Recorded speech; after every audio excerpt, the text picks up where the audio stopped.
আমাদের সমাজে এমন কিছু লোক আছে যারা কিছু কিছু প্রশ্ন এমনভাবে করে যা এদেরকে নির্বোধ তৈরি করে। যেমন নির্বোধ লোকেরা প্রায়শই অন্যের বিষয় নিয়ে কথা বলে সময় কাটাতে খুব মজা পায়।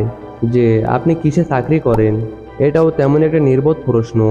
বিষয়টা এমন নয় যে তারা আপনাকে নিয়ে খুব ভাবে, আবার বিষয়টা এমনও নয় যে তুমি কোথায় চাকরি করো তা নিয়ে তারা আগ্রহ দেখাচ্ছে।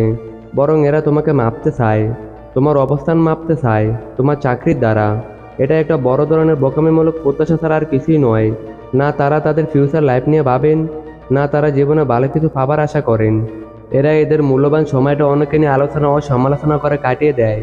অন্যদিকে পেশাদার বা সফল ব্যক্তিরা কখনো কাউকে সরাসরি জিজ্ঞেস করেন না যে তুমি কিসে চাকরি করো। যদিও জিজ্ঞেস করেও থাকেন তাহলে তা ভিন্নভাবে বলবে, প্রশ্নটা ঘুরিয়ে মার্জিত ভাষায় বলবে, যেখানে তোমার উত্তর দিতে কোনো অসুবিধা হবে না। আর এটাই হলো একজন নির্বোধ ও একজন সফল ব্যক্তির মধ্যে পার্থক্য। তোমাদের মাথায় হয়তো এটাই ঘটছে যে একজন বেকার মানুষের কাছে প্রশ্নটা অনেক কষ্টদায়ক হয়। কথাটা কিছুটা সত্যি। এমন অনেক ব্যক্তি আছে যারা চাকরি করে এবং ভালো টাকা উপার্জন করে, প্রায় সময় তাদেরও এই প্রশ্নে বিচলিত হতে হয়। এই যেমন সমাজে কিছু পদ আছে, যেমন লাশ কাটা ডোম, সরকারের ট্যাক্স সংগ্রহকারী কিংবা অন্য কোনো চাকরি, যা তারা সবার সামনে লুকাতে পছন্দ করে। মূলত দেখা যাচ্ছে যে এই প্রশ্নটা মানুষকে শুনতেই হয়, কিন্তু অনেকে এই প্রশ্নটা শুনতে পছন্দ করে না। আমাদের সমাজে এমন অনেক বুদ্ধিমতী এবং দক্ষ নারীরা রয়েছেন যারা শিক্ষা জীবনে অন্য সাধারণ নজির রেখে গেছেন। তাদের সব ক্ষেত্রে ভালো পারফরমেন্স থাকলেও বিয়ের পরবর্তী জীবনে তাদের কেরিয়ারকে নিজের পরিবারের জন্য বিলিয়ে দেন। নিজের সন্তানকে ভালো একটি সুসন্তান হিসেবে গড়ে তোলা এবং নিজের স্বামীর কাছে ভালো একজন জীবনসঙ্গিনী হিসেবে গড়ে ওঠা। আর এই কাজকে সময় দিতে গিয়ে তারা তাদের নিজেদের কেরিয়ার নিয়ে ভাবার জন্য আর সময়ই থাকে না। আমাদের সমাজে ইতর প্রকৃতির কিছু মানুষ রয়েছে যারা কিনা এই মহৎ নারীদেরকে প্রশ্ন করে যে আপনি কিসে চাকরি করেন। এই প্রশ্নটা করে ইতর প্রকৃতির মানুষগুলো মানসিক শান্তি লাভ করেন।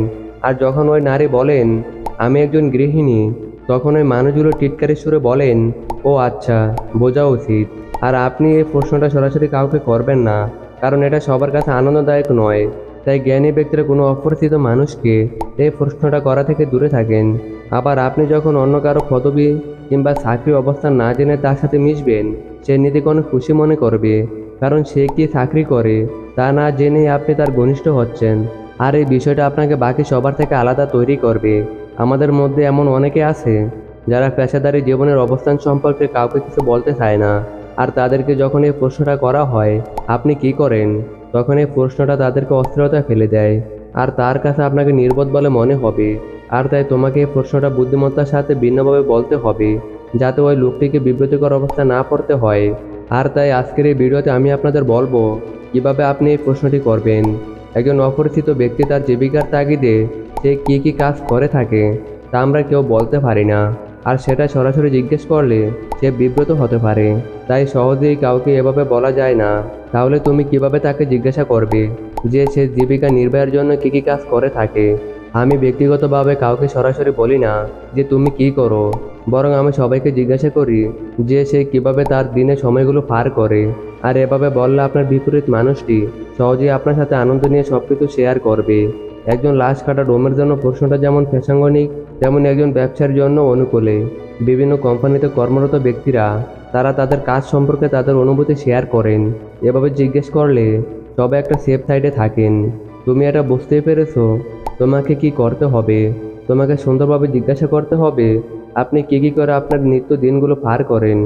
আজকের ভিডিওটা এই পর্যন্তই। সবশেষে ভিডিও ভালো লাগলে লাইক এবং শেয়ার করতে ভুলবেন না। Thanks for watching.